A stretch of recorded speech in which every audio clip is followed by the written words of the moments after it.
lawyers, and students and children. Igbo Hachi means good morning.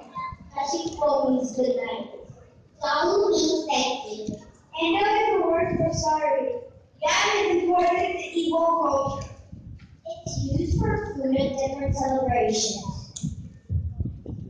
It's not this time to go. Many celebrations happening in the country right now. We had a young festival celebration in class and it was amazing. Yam is a popular side dish of the country. Yam can be roasted, pounded, boiled, and fried.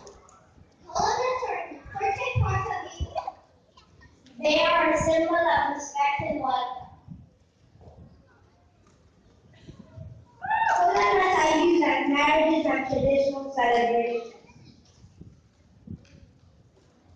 Nigeria has lots of famous authors. Many personal ones are Igbo.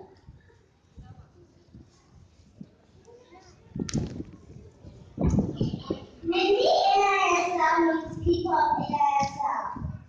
We hope you enjoyed our celebration of Igbo culture today. That's so creepy. See you later.